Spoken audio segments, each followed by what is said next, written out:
Bonjour, nous nous intéressons aujourd'hui à l'épître aux Hébreux. Alors, on va être court.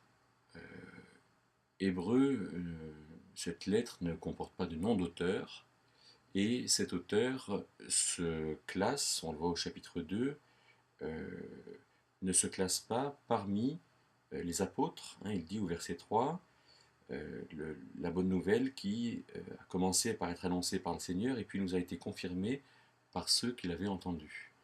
Donc, si cet auteur n'est pas parmi les apôtres, alors euh, Paul ne doit pas l'être non plus. Et on voit au chapitre 13, à la fin de la lettre, qu'il va dire notre frère Timothée a été remis en liberté, verset 23, et il dit ceux d'Italie vous saluent. Donc, c'est quelqu'un qui est en Italie. On pourrait penser que peut-être Barnabas a été quelqu'un qui, ayant été très proche de Paul, a pu écrire cette lettre, mais de toute évidence, son auteur ne nous est pas montré. Quel est le sujet de cette lettre? Eh bien, il dit au chapitre 2 que il dit cette expression euh, nous, le monde habité à venir dont nous parlons, Hébreux 2, verset 5. Donc il parle du monde habité à venir. Il parle, me semble-t-il, de ce moment où Christ régnera euh, en Israël, sur Israël et les nations, avec l'Église, ce moment que certains appellent le millénium, ce règne de 1000 ans dont il est écrit, dont il est question 6 fois dans Apocalypse 20. Alors, toute la problématique de ces Hébreux, me semble-t-il, peut être la suivante.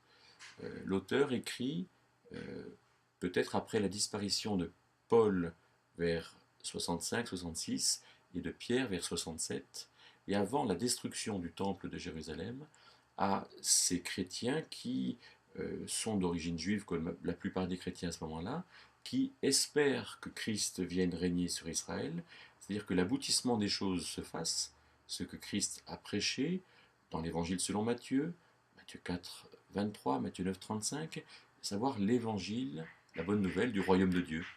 Et donc cette bonne nouvelle de l'Apocalypse, de la révélation, dont Pierre parle aussi dans son épître, et puis dont l'Apocalypse parle, c'est-à-dire que Christ vienne régner. Alors, certainement, ces Hébreux sont en difficulté parce qu'ils se disent, mais alors qu'est-ce qui va se passer?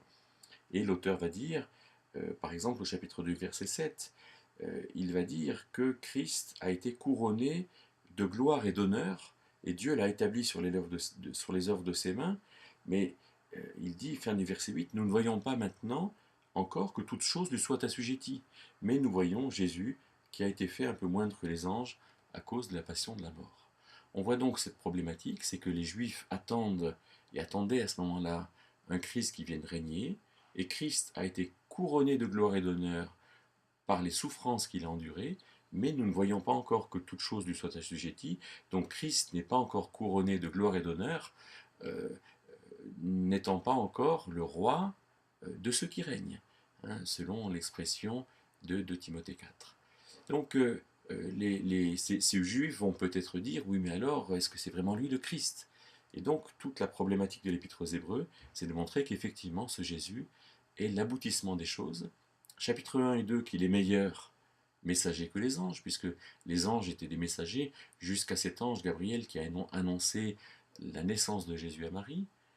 Il est meilleur intendant, chapitre 3, que Moïse sur sa maison, bien sûr, il est fils sur sa maison.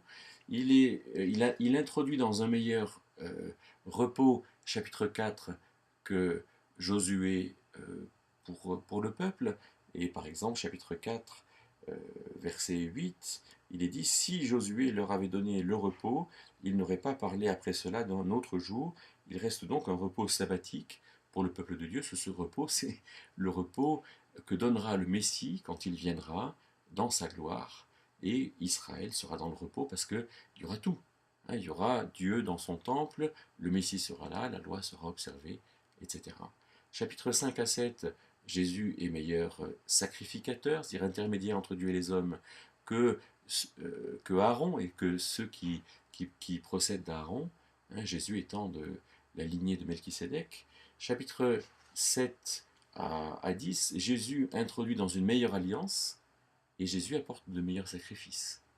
Et c'est pour ça qu'au chapitre 10, l'auteur va dire, nous avons une grande liberté pour entrer dans les lieux saints, et il va donner au chapitre 11 cette grille de témoins qui sont venus par la foi, qui ont attendu que ces choses soient là. Et bien sûr, il est question d'Abel, il est question de Noé, d'Abraham, de Moïse, et puis de tous ceux qui sont venus derrière. Et l'auteur dit, mais attendez, hein, sachez recevoir avec patience euh, le- les choses qui viennent. Pour l'instant, Hébreux 10, 38, le juste vivra de foi, et puis Hébreux 12, verset 28, recevant un royaume inébranlable, euh, nous avons à attendre et à servir pour l'instant Dieu d'une manière qui lui soit agréable. Donc l'ensemble des exhortations, à la fois doctrinales et pratiques de cette épître aux Hébreux, est à la fois pour ces Juifs qui attendaient le royaume de Dieu, qui attendaient que Christ vienne régner, mais est aussi pour nous à finalement préférer la foi plutôt que la loi dans un pays qui n'est pas encore là, mais sachons vivre de foi et sachons comprendre que finalement ce Dieu de paix, chapitre 13, verset 20, qui a ramené d'entre les morts le grand pasteur des brebis, et bien que ce Dieu de paix sache nous combler pour l'instant avec des exhortations qui sont vraiment pour nous, mais dans leur sens moral et auxquelles nous avons à faire attention. Je donne simplement un exemple. Dans Hébreux 6, il est dit, il est impossible que ceux qui ont, verset 4, été une fois éclairés, qui ont goûté du don céleste et qui sont devenus participants de l'Esprit Saint, verset 6, soient renouvelés encore à la repentance, sachant comprendre que cette exhortation s'adresse aux Hébreux. Ils avaient l'habitude de se repentir tous les ans, au jour du Yom Kippour, et de se repentir un peu pour les mêmes choses. Alors l'auteur de l'Épître aux Hébreux leur dit, mais comprenez ce que ça voulait dire. Hein, aujourd'hui, Dieu, l'Esprit nous conduit à la repentance, mais une seule fois, et il ne nous conduit pas à nous repentir une deuxième fois des choses qui ont été faites. Et comprenons qu'il y a des exhortations qui s'adressent aux compagnons de Jésus en tant que peuple. C'est ce qui se passe au chapitre 3 et au verset 6. Nous sommes sa maison, si du moins nous retournons ferme jusqu'au bout la confiance et la gloire de l'espérance. Chapitre 3, verset 14. Nous sommes devenus les compagnons du Christ, si du moins nous retenons ferme. Les compagnons du Christ, c'est le peuple d'Israël et ce n'est pas l'Église. L'Église fait partie de ceux qui sont scellés et qui appartiennent définitivement à Dieu.